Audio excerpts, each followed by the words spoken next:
Hello, everyone. Thank you for joining today's Illusive Networks webinar, 6 Real Security Incidents Detected and Stopped by Illusive Deception.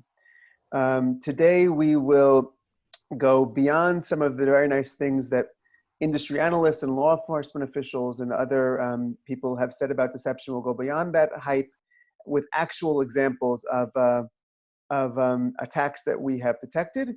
And we're actually excited to share some details. This is a different type of webinar than we normally have, and so we hope you find it valuable.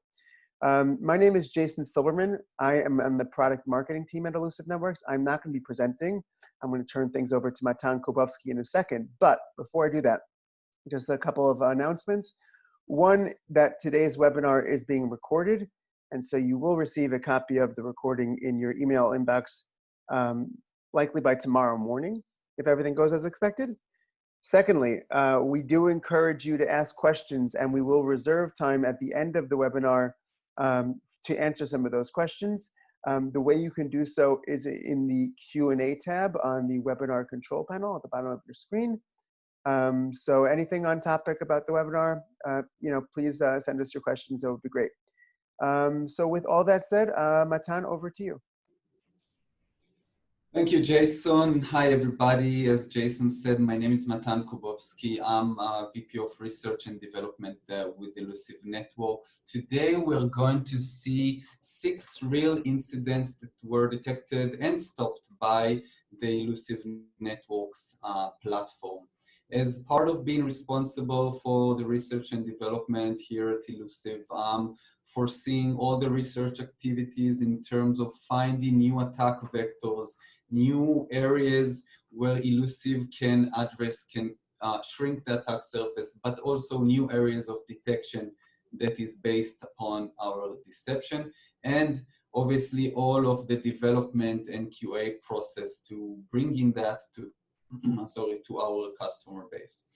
And in a few seconds, you'll hear more about what deceptions are, and obviously we will get into the juicy part, which is the actual security incidents that we detected. So the agenda for today starts with understanding why deception is important when attempting to detect zero-day attacks that have never been observed before. In the second part, I will talk about 6 different threats at 6 different companies that we detected and stopped using deception. And finally, I will open the floor up to your questions. So obviously, feel free to jot them down, write them down in the chat, and I'll try to answer all of them at the end.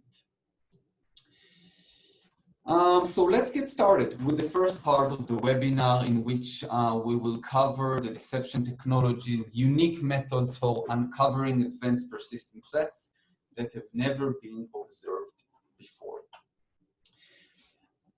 So first, we need to understand what these attacks all have in common. The first item is that the attacks that we're about to see were not seen before.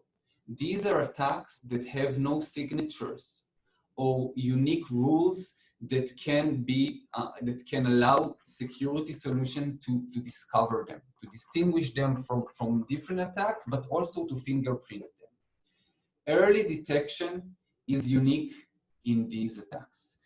The sooner that you detect those type of attacks, the closer that you detect those attacks to the beachhead, to the first patient zero, if you will, this is critical, and this is one commonality as part of these attacks that you will see in a few seconds.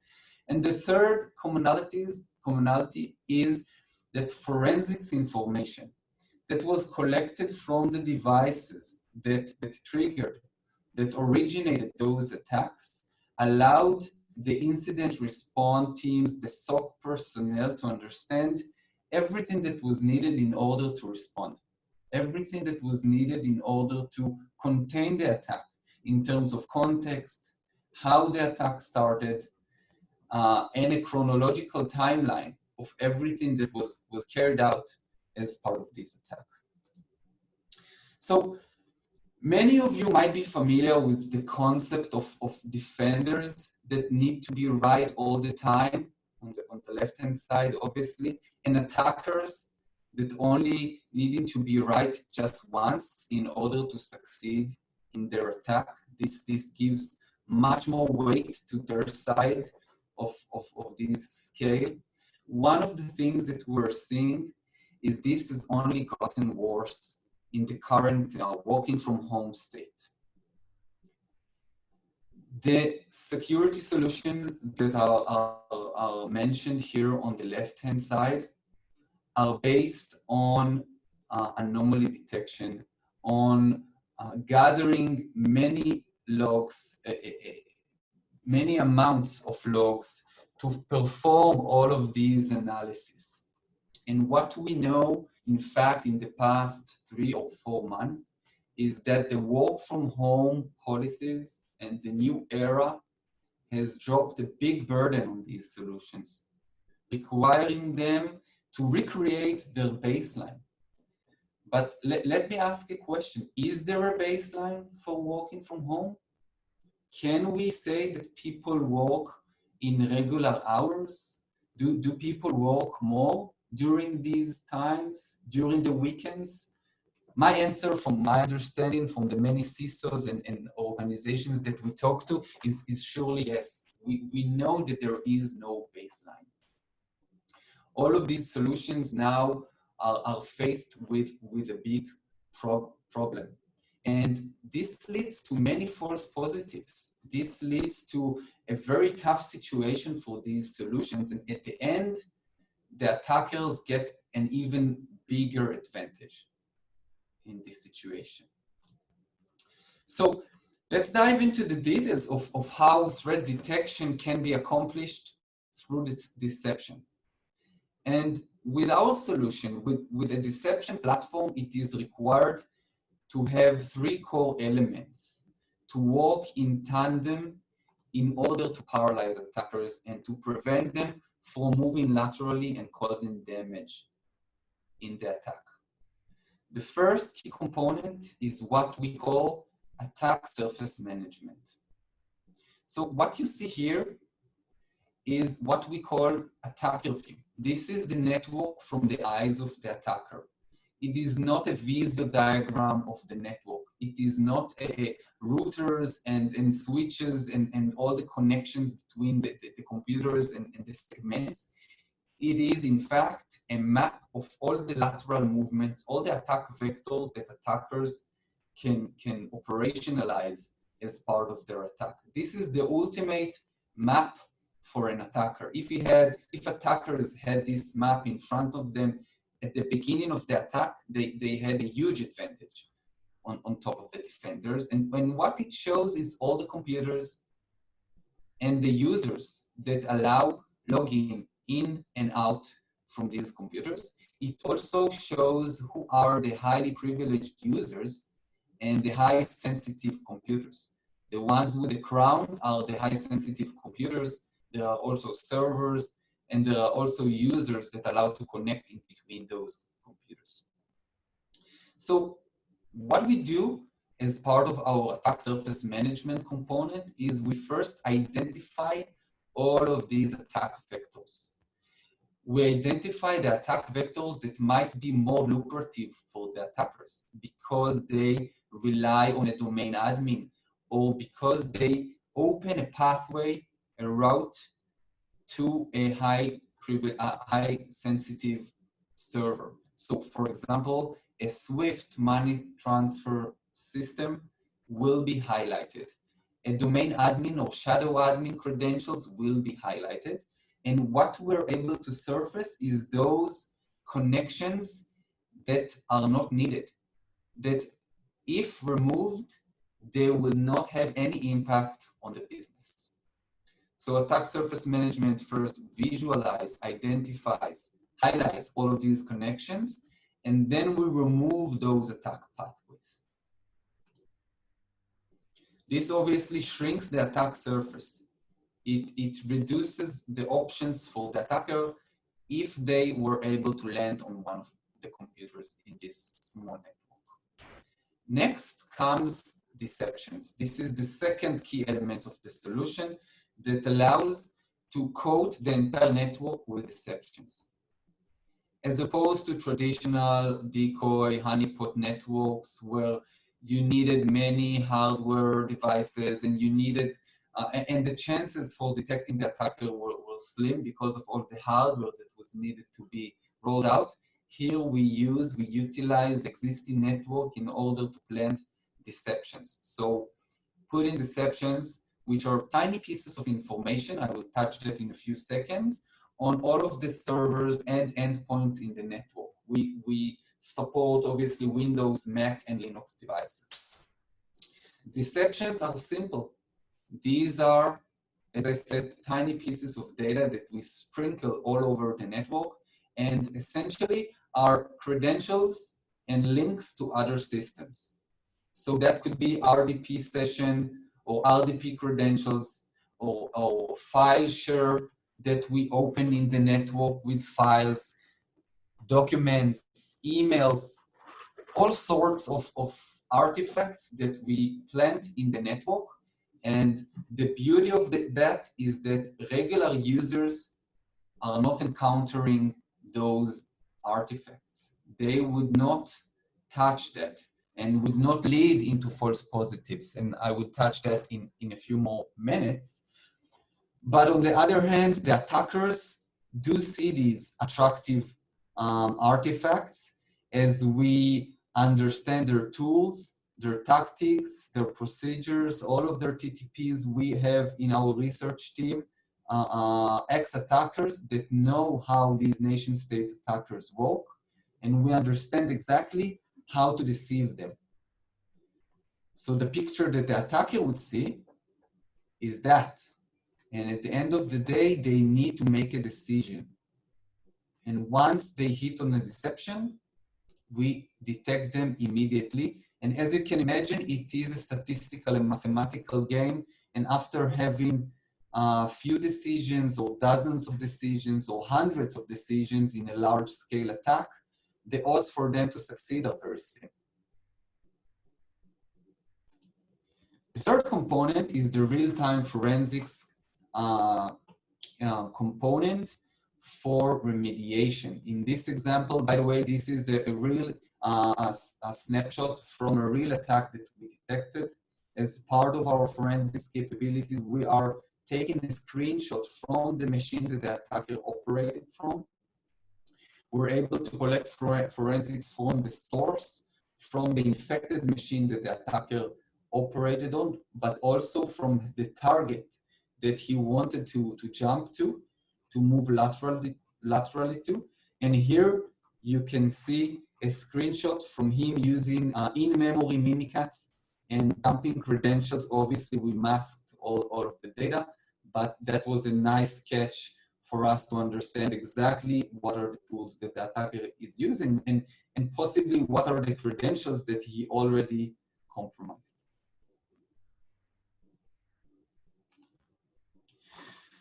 Okay, now that we understand how deception can help locate never seen before, zero-day threats or APTs, cybercrime types of attacks, there are many types of attacks that we discovered, we detected in the past few years. We wanted to talk with you, to share with you some of these attacks, and we picked select 6 that we were able to detect. Some of them are very recent, some of them were from the past year or 2.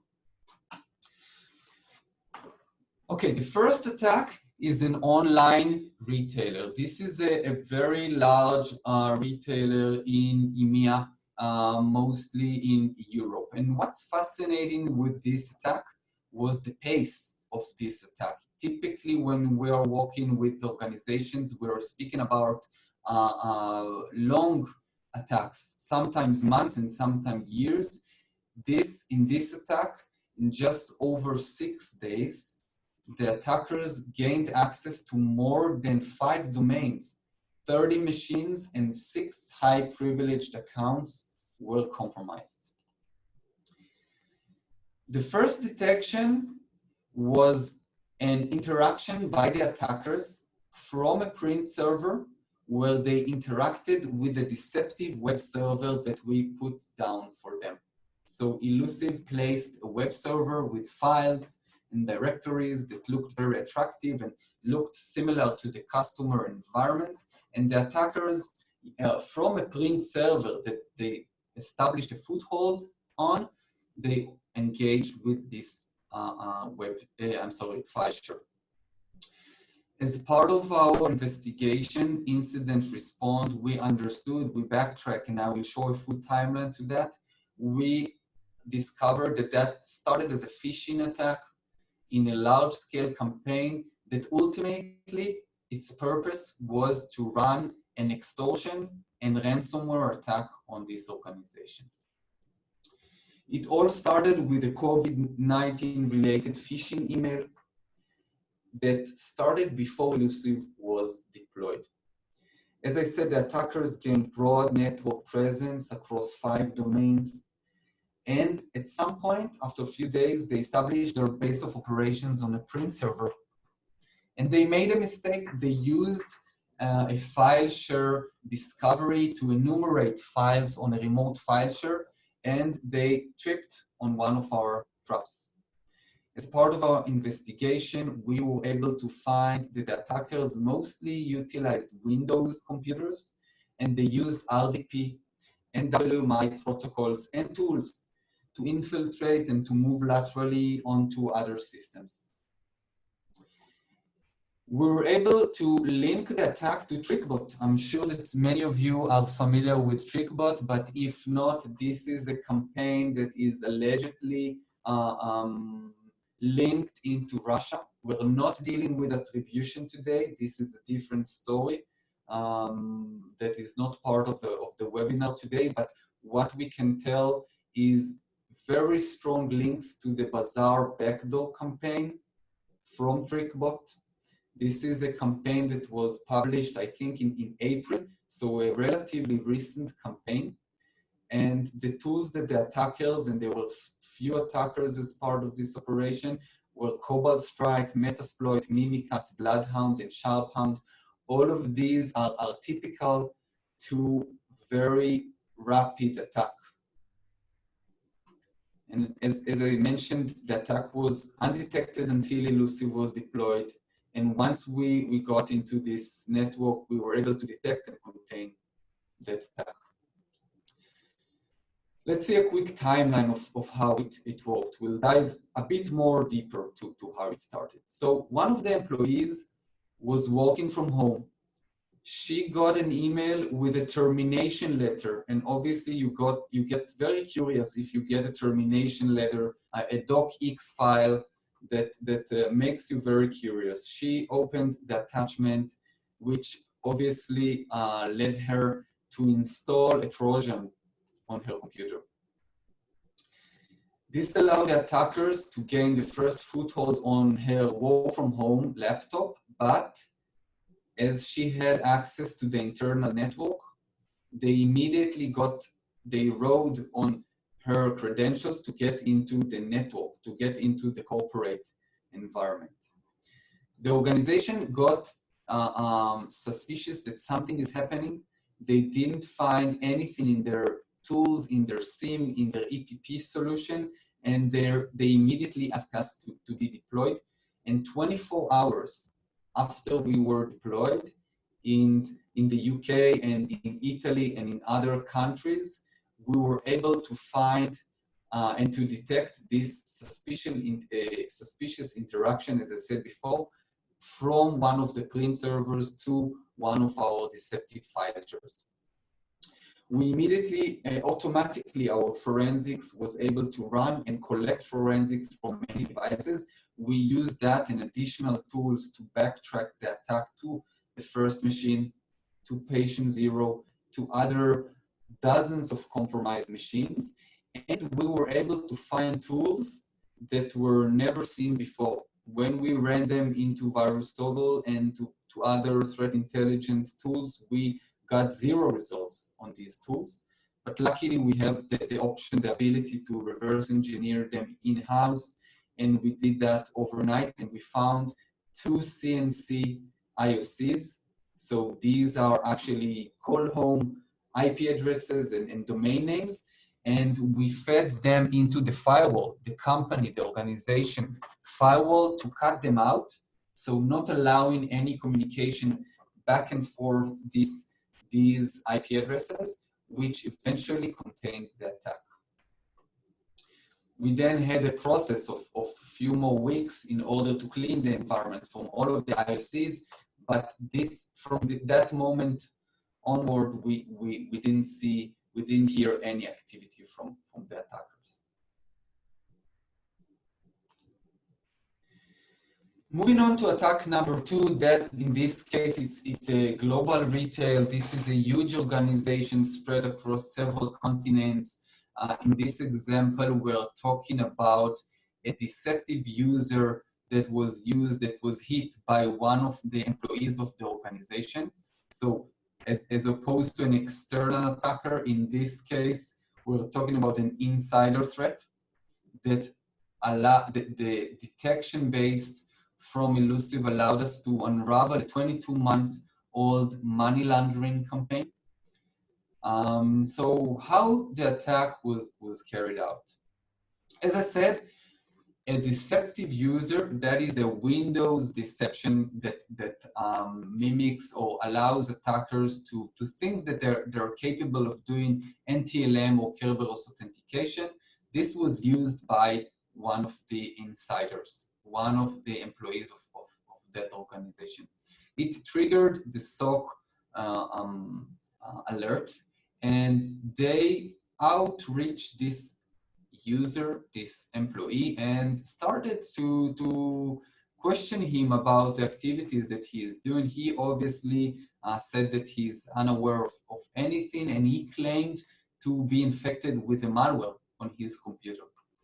The SOC analyst obviously closed the phone call, and before diving into additional investigation, he looked into the Illusive forensics and eventually revealed that the malware was actually installed 15 minutes after the call from the SOC. So that was a really interesting finding from him, because he had a full timeline of everything that is happening and was happening on that computer, that he started to think that something fishy, something smelly is happening here. Eventually, after they extended the investigation, the user and his supervisor were implicated in a big scheme. They attempted to do, as I said, money laundering of millions of dollars. And obviously, this organization has its own internal investigation department, which eventually understood that the national and foreign shell companies were involved, that there was a big win, a huge catch from Illusive. I can share with you that this attack was undetected by over 200 cybersecurity solutions before the Illusive solution was deployed. As I said, it's a 22-month-old money laundering campaign. There are many analytical tools and behavioral anomaly detection tools as part of these 200 security solutions. All of them fail to detect this insider, because his actions cannot be distinguished from normal ERP and other activities that he and his supervisor carried out. As I said, the real-time forensics by our solution enabled instant review of the complaint by that user, proven that in fact he was lying. And obviously the use of the forensics reduced many resources needed for incident investigation. So full memory dump on that computer, using other solutions that require to confiscate the solution and get memory dump and other heavyweight solution were not needed in this case. I'll move on to the third attack. This time, a national ISP. This is, we're talking about a different deception, a web-based deception. A few words on how it works. This is a deception an artifact that is placed in the browser database. So each browser, Chrome, Firefox, Internet Explorer, Edge, has its own database for history of connections and credentials that are being used or stored. If you hit don't ask me again or save my password. The attackers, they have KPIs. They have objectives to fulfill, and it's challenging for them to work manually, so they automate all of their activities, and they have tools that allow them to find and to gather all of these credentials and history. A web-based deception, when crafted carefully and when done in a good fashion, would not be visible to the end user, to the regular user. So the developer, the receptionists, the teller in the bank, the IT guys are not supposed to see a web-based deception. But the attacker, when used Nearsoft tools, when used Metasploit payload to gather these types of artifacts, he will encounter them. And this is part of our core IP, to make sure that all of our deceptions are invisible to the end user, but highly attractive and highly visible to the attackers. In this attack, a web-based deception was hit. I think it was Chrome that the attacker was used, and eventually we were able to find, again, a long-term nation-state attack that stemmed from, I won't mention the country, but somewhere from the Far East. We found that in the firewall logs. Let me share with you the details of that interesting attack. So a malicious user was able to remotely connect to one of these organizations' computers. This is not related to Illusive. He found a hole in one of the computers using RDP, and he logged in to one of the computers in the network of this big ISP. And he browsed through many folders through one of the customer file shares. He also used a Trojan that enabled him to do the RDP to that computer, to do internal RDP and lateral movement between computers. This Trojan also had capabilities for key logging, local account creation modification, web browsing data collection. As you can see, this relates to the deception and many other activities. Illusive was installed, and immediately after, shortly after, I think it was a few weeks, 32 alerts went off. And what we unraveled is that the attackers used this Trojan, and one of the capabilities, as I said, was web browsing data. So they gathered Chrome history and Chrome saved credentials and started to try to move laterally based on these credentials. Those could be credentials to an internal system, an ERP system, or a security management system, or a Microsoft system, or even the domain, one of the domain controllers. No other tools were able to detect the attacker's presence. We're familiar with the tools that they have, and those include firewall, behavioral analysis, sandboxing, or SIEM. So how Illusive solved the attack? As I said, one of the computers that was compromised is in fact a Windows Server 2008 R2. That was an unpatched machine that allowed the attackers to establish the first foothold to the organization. It was an unpatched computer. This is unrelated to Illusive. It allowed the attackers to get into the network. But what happens when the attacker do get in? As I said, they gathered the credentials, the deceptive credentials from the browser, and they acted upon them, and immediately after they got detected. We automatically collected forensics in real time from that server, and we were able to find domain admin credentials on that server. this led us to believe that additional computers were compromised. Because if you have domain admin credentials, you start to think that you own the organization. You almost pop the cork of the champagne when you get the domain admin. So we were able to, again, backtrack and find additional computers that were compromised, and we eventually found another DLL that was injected into a few other processes, and that DLL initiated a communication to the CNC, command and control. Again, we reverse engineered and discovered that to be a RAT, remote access tool, and this allowed us to find this tool throughout the entire organization and eventually to contain the entire attack. I think it's important to mention that we believe that the attack was detected very close to the beachhead and far from crown jewels. We were not able to find this DLL on any of the crown jewels, any of the highly sensitive servers of this organization.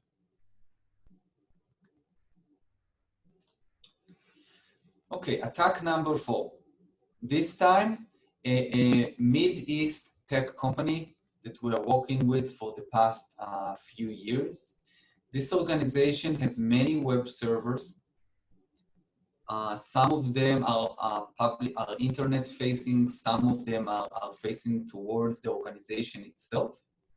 And from our investigation, the attackers were able to compromise one of these internet facing web server, and they injected a malicious JavaScript to one of the pages. So it was a compromised web server where the attackers hoped for someone to hit on this page, to make a mistake, and eventually to gain access to the computer from which the end user browsed to this page.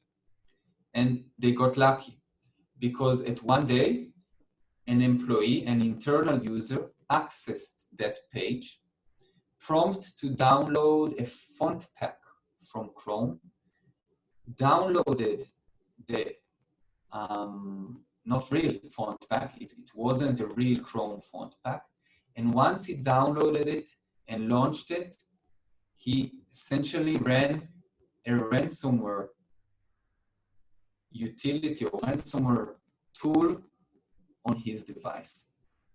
This is very common for ransomware campaigns. They work very broad and they hope for many people to hit on that. Luckily for the ransomware campaign operators, it happened in an organization, not for a regular end user working from home. Although these days, any employee that uses his company device, even if it's a laptop, a corporate laptop, or his own BYO, bring your own device, is actually compromising the entire organization because of all of the VPN and VDI capabilities to connect to the networks. But going back to this specific attack, he eventually launched a ransomware inside the organization. The old the legacy ransomware variants were very, I would say, mild, were very polite. They ran only on one computer. They ran single-threadedly. They didn't try to propagate to other computers through exploits, Eternal Blue, and the likes. They didn't try to gather credentials from the memory or from Windows Credential Manager or from Vault. And they didn't try to propagate widely in the organization. However, the new variants do try to do it, and they constantly improve, and they keep on trying to evade EPP and EDR solutions and other types of solutions in order to move laterally, in order to succeed, and in order to get into a large-scale ransomware that can yield a lot of many dollars instead of just limiting themselves to a small attack, to a small scale attack. So how will you stop this attack? Only after a few seconds, after a few files that were encrypted, a deception that was planted on this computer got tripped, which led all of the threads of this ransomware to one of our deceptive ransomware file share. So no other files were encrypted. Instead of encrypting the entire computer and then jumping to many other file shares, SharePoints, some new ransomware variants now encrypt Box and Dropbox and Google Drive and many other network or cloud services. In this activity, nothing other than few files were encrypted. This is a never seen before ransomware. Again, this was a new variant that was invisible to existing EPP solution on this organization.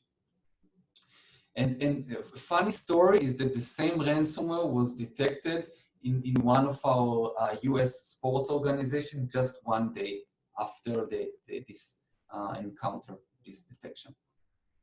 This is a short illustration of how this works.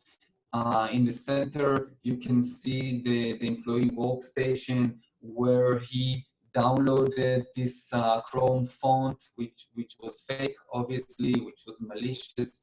Once he downloaded it and launched it, he essentially launched a ransomware tool, ransomware variant on his computer. And instead of this ransomware encrypting all of his files and then moving laterally to corporate network shares, it was diverted to the Illusive ransomware trap server, where we were able to constantly feed this ransomware with fake files, with deceptive files, letting it believe that he is encrypted and he will get many dollars at the end. But at this time, our management server was able to push our anti-ransomware component and stop this activity altogether.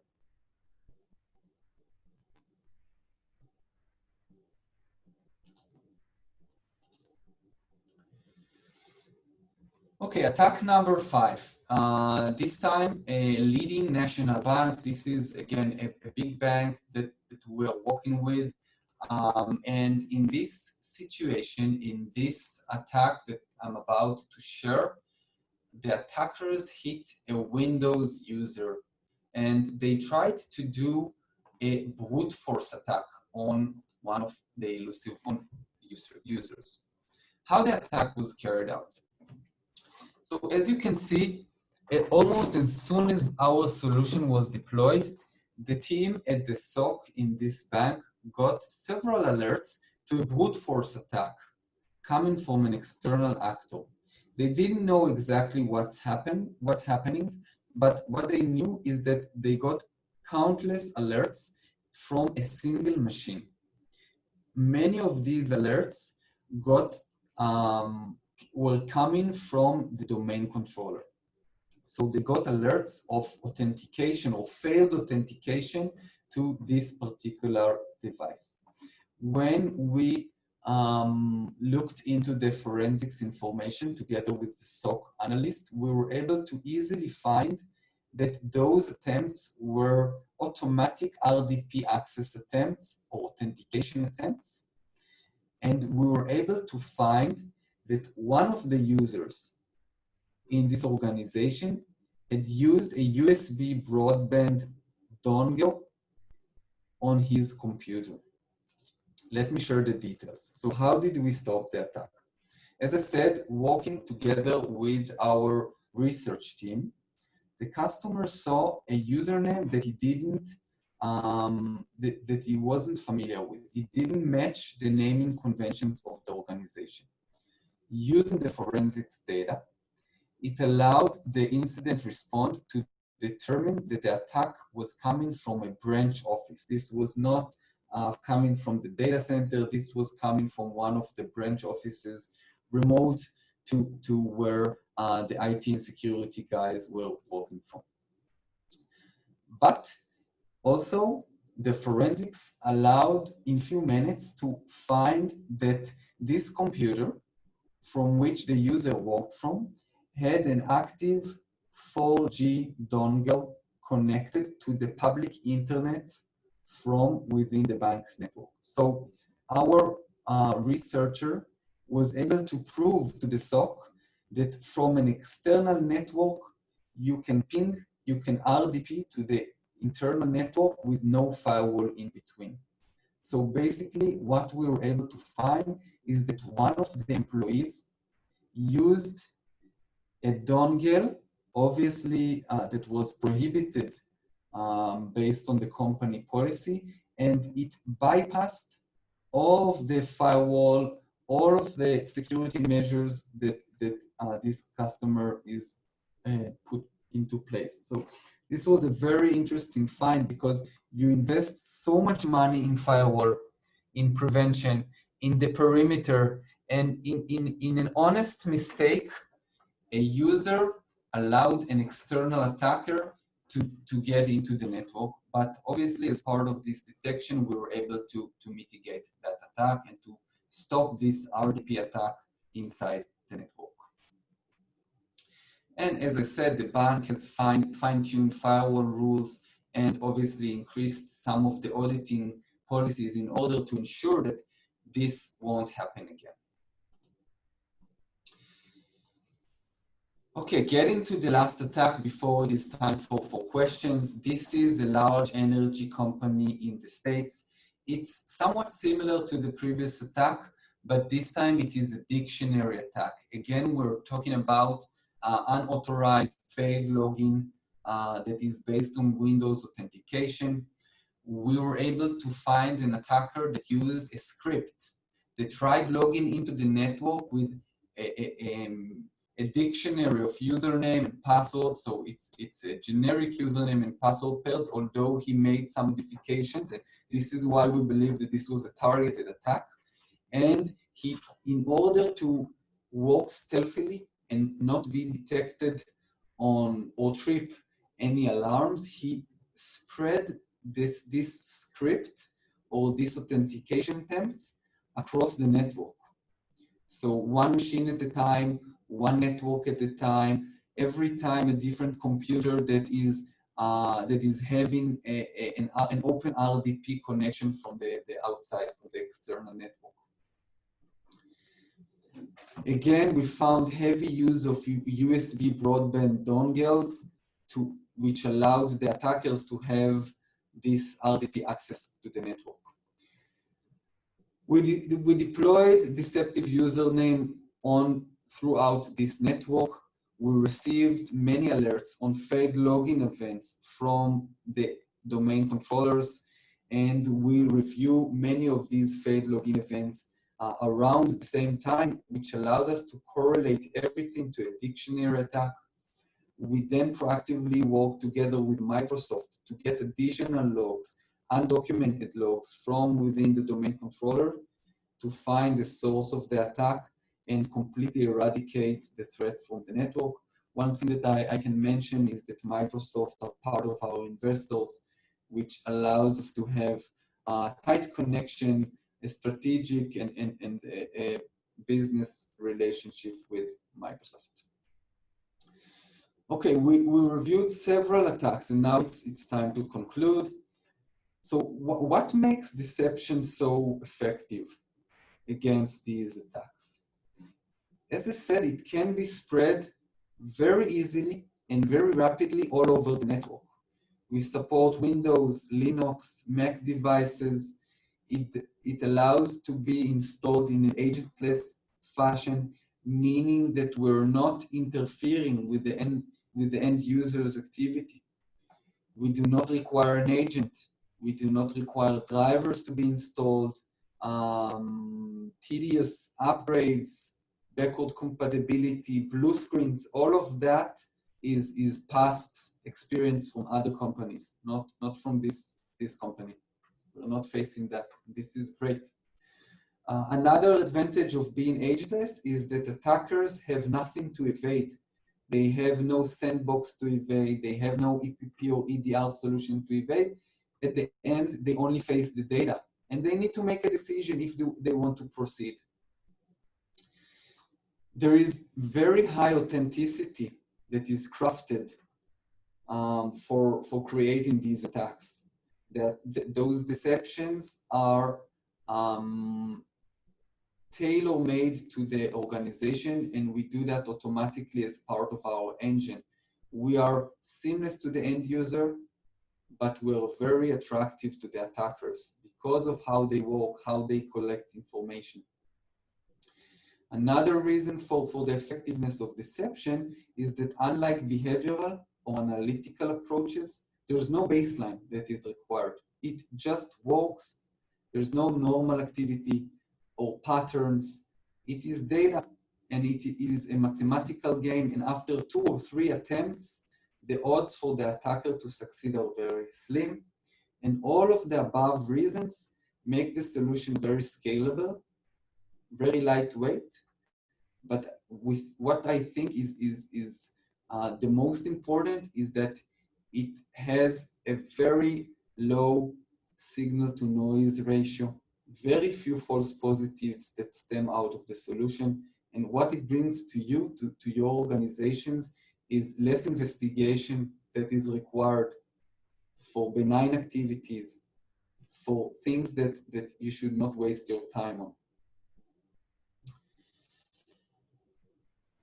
So that was my part, and leading the stage to Jason, and obviously welcome for some questions. Thank you, Matan, very much for the presentation. I see a bunch of questions have already come in, so we do have about 10 minutes to answer as many of those as we can. People can still ask questions if they want to in the Q&A tab, but before we get to the questions, you can see here on the screen a bunch of ways that you can find out more information about Illusive, whether it's requesting an in-product demo or seeing previous webinars or white papers that we publish on our resources page, or reading our blog, or following us on social media. But I do want to get right to the questions.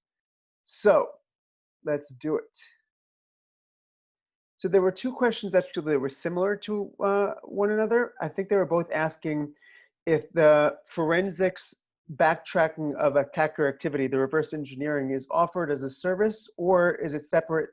Is it separate of that of Illusive Deception, or is it included as part of the package with the attack detection system or attack surface manager?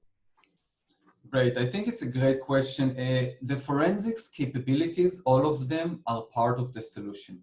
So this is a baseline of the platform.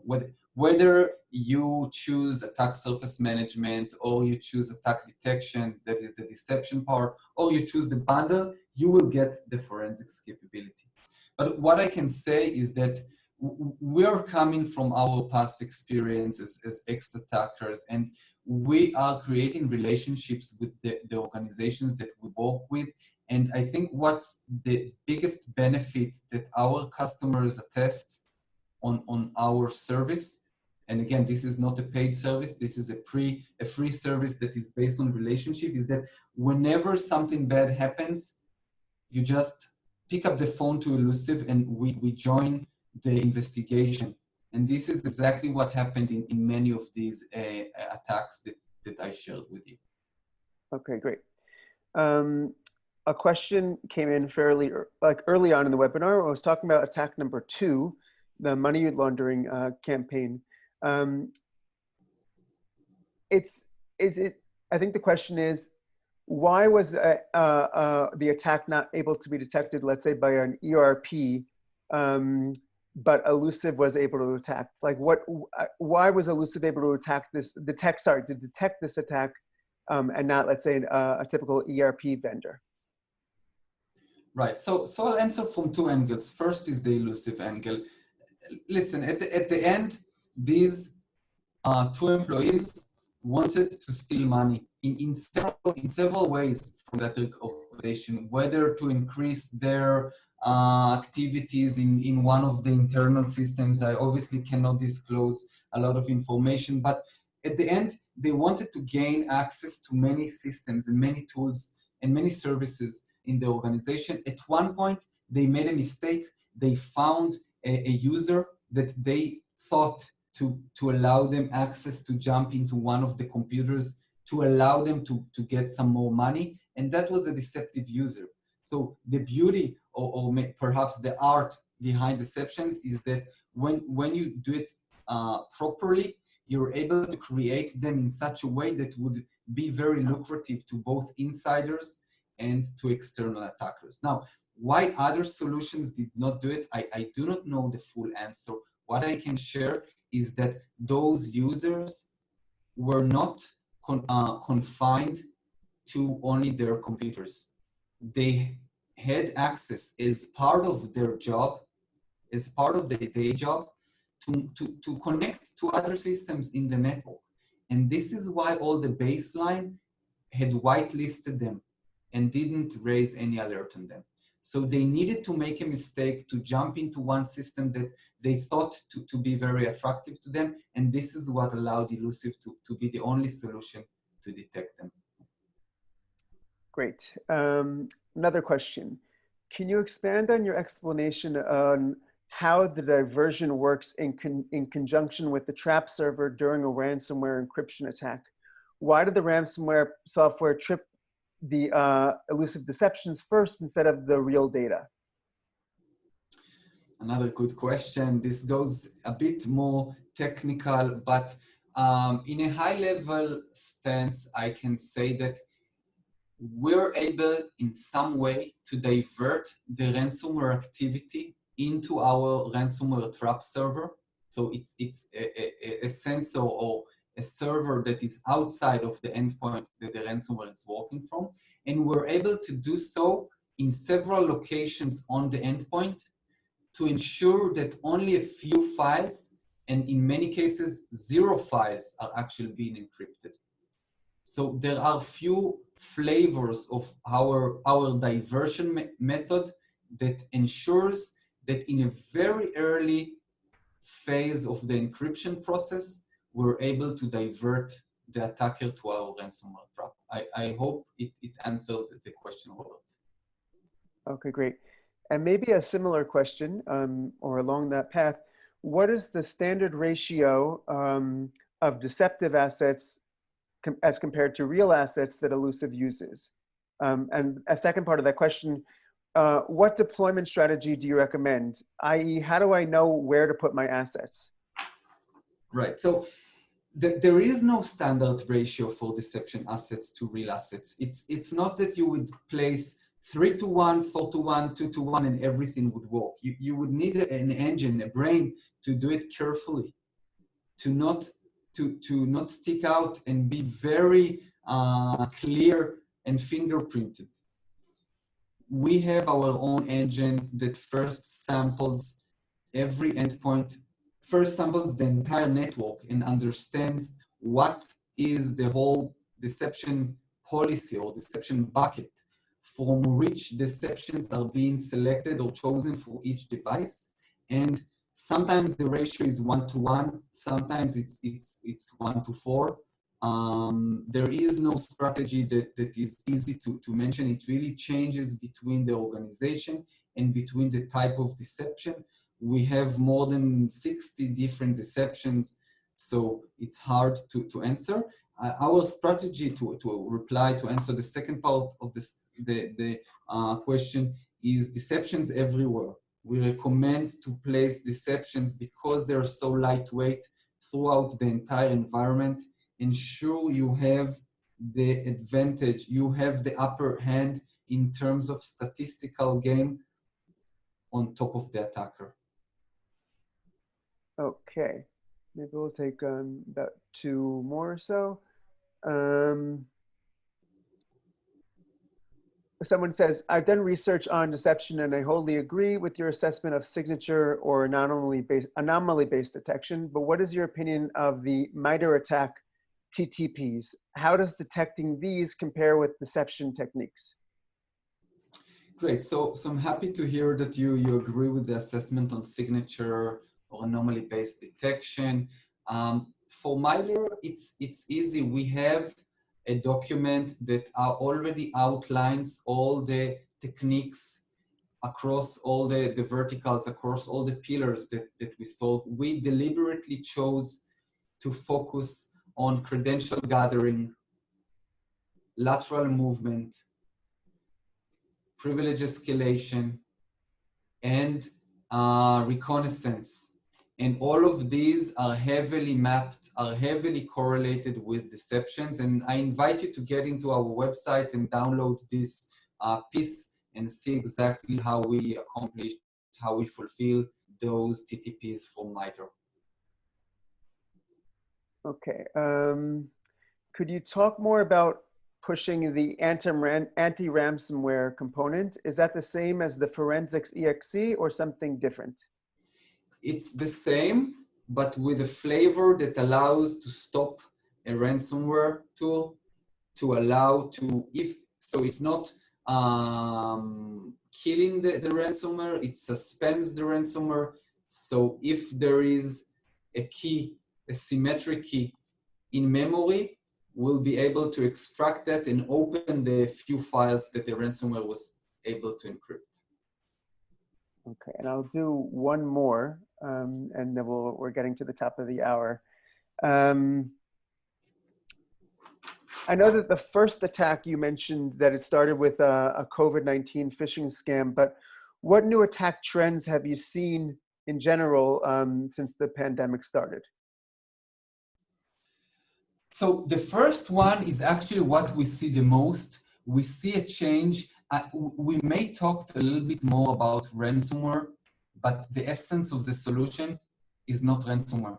The essence is APT, is cybercrime, is attacks that use lateral movement as part of the operation.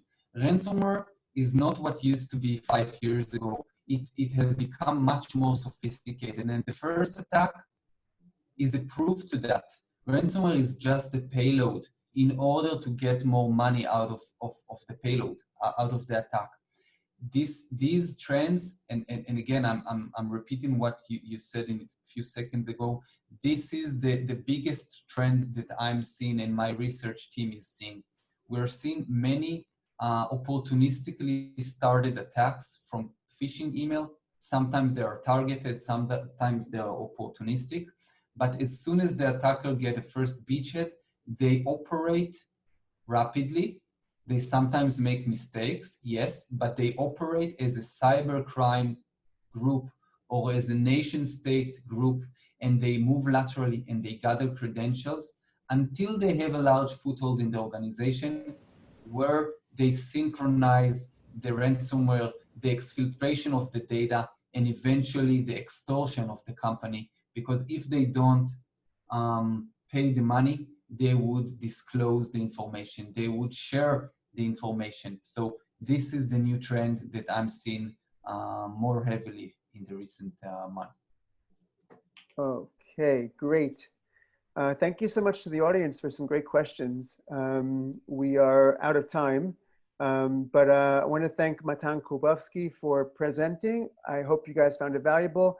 Like I mentioned earlier, this webinar has been recorded and you will receive a copy of the recording to review likely by tomorrow morning. And that's it. Hope you and your family remain healthy and have a great rest of the day wherever you might be.